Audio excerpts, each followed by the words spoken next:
Sir আপনার কিছু লাগবে?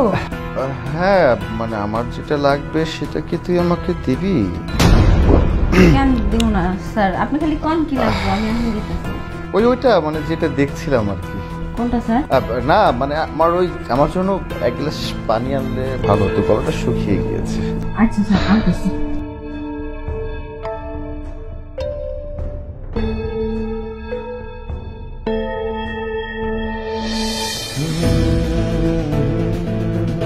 স্যার হ্যাঁ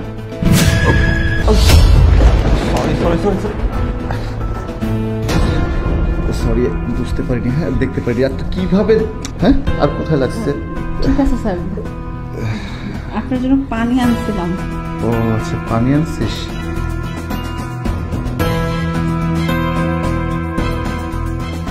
কি করতেছেন স্যার?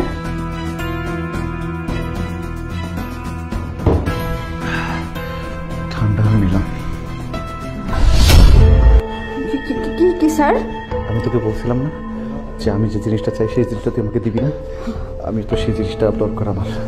কি তোকে কি করতেছেন?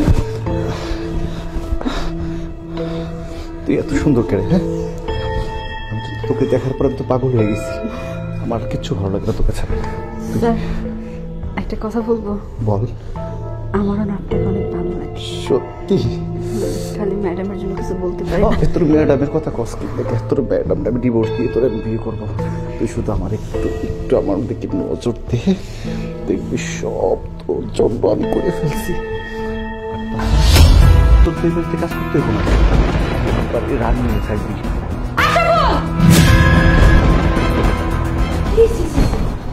তোমার চরিত্র এত খারাপ, তুমি শেষ পর্যন্ত একটা কাজের মেয়ের সাথে। ম্যাডাম আমার কথাটা একটু বোঝার ট্রাই করো। একদম চুপ। চুরি আবার সিনা চুরি না? আরে তোমার ঘরে বউ নাই? তুমি কি করে বললে একটা কাজের মেয়ের সাথে এগুলো করতে? তোমার বিবিকে বাধা দিল না? তুমি যে একটা নোংরা মন মানসিকতার মানুষ সেটা তুমি আজকে আমাকে প্রমাণ করে দিলে নতুন করে।